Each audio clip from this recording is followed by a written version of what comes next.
Assalamualaikum warahmatullahi wabarakatuh. Nama saya Novia Arina Najah, mahasiswa IMISMU Prodi PAUD. Di sini kita akan membahas tentang anak berkebutuhan khusus. Mari kita simak. Pada kesempatan kali ini, kita akan membahas macam-macam anak berkebutuhan khusus.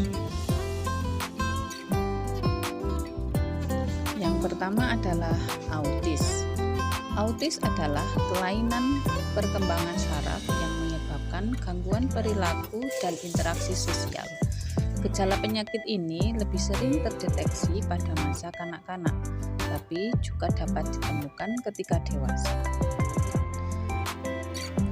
Penyebab autis belum diketahui secara pasti, namun terdapat faktor resiko yang dapat meningkatkan kejadian autisme, seperti jenis kelamin, riwayat autis dalam keluarga, dan kelahiran prematur.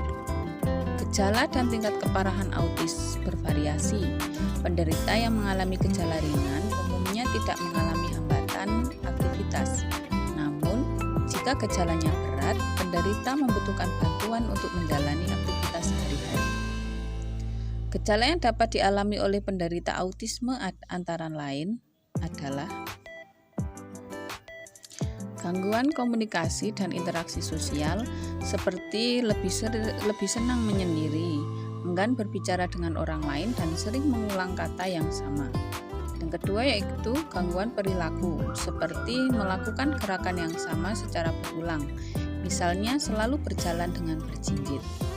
Kemudian yang ketiga yaitu gangguan lain, seperti gangguan kognitif yang menghambat belajar, gangguan mood atau reaksi emosional dan kejam. Selanjutnya yaitu tunagrahita. Tunagrahita adalah sebutan bagi orang-orang dengan kemampuan intelektual dan kognitif yang berada di bawah rata-rata dibandingkan pada orang pada umumnya.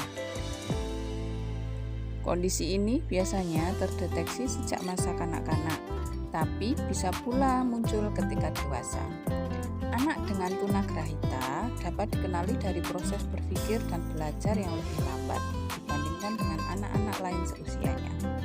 Tak hanya itu, seorang anak tunagrahita juga kurang cakap dalam mempraktikkan keterampilan saat menjalani kegiatan sehari-hari secara normal. Ada beberapa tanda yang paling sering muncul pada anak tunagrahita, yaitu yang pertama, anak terlambat bicara, duduk, merangkak, atau berguling. Yang kedua, sulit mengingat. Yang ketiga, lambat menguasai kemampuan dasar seperti makan sendiri, berpakaian, atau buang air di toilet.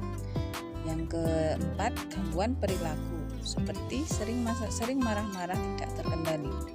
Yang kelima, tidak dapat menghubungkan antara tindakan dengan konsekuensi dari tindakan tersebut.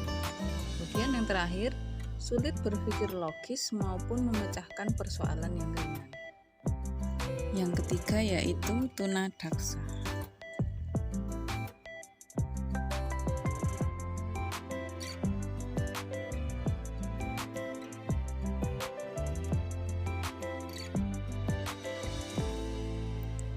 Tunadaksa atau gangguan gerak atau kelainan anggota tubuh. Tunadaksa adalah anak yang mengalami kelainan atau cacat yang menetap pada alat gerak, tulang, sendi, ataupun otot, sedemikian rupa sehingga memerlukan pelayanan pendidikan khusus. Jika mereka mengalami gangguan gerak karena kelayuhan atau fungsi saraf otak, mereka disebut cerebral palsy. Segi fungsi fisiknya dan dari segi anatominya.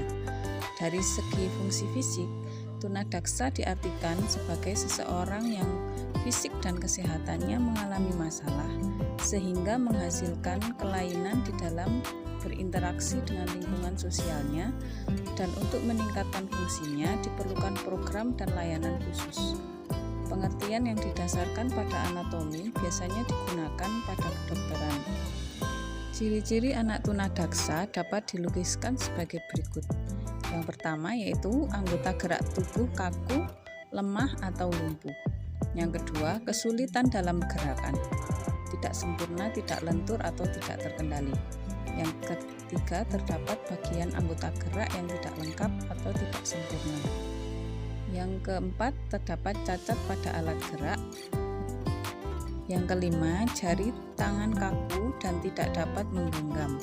Yang keenam, kesulitan pada saat berdiri atau berjalan, duduk, dan menunjukkan sikap tubuh yang tidak normal.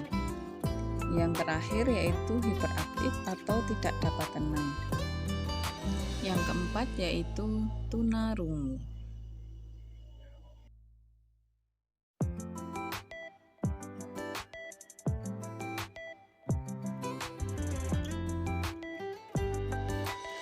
Tunarungu didefinisikan sebagai sebagian atau sepenuhnya tidak bisa menggunakan indera pendengaran. Yang dialami para tunarungu adalah kehilangan kemampuan mendengar, baik dari yang ringan sampai yang berat. Tunarungu berarti kekurangan atau kehilangan kemampuan mendengar yang disebabkan oleh kerusakan seluruh alat pendengaran yang mengakibatkan hambatan dalam perkembangan bahasa sehingga memerlukan bimbingan dan pelayanan khusus.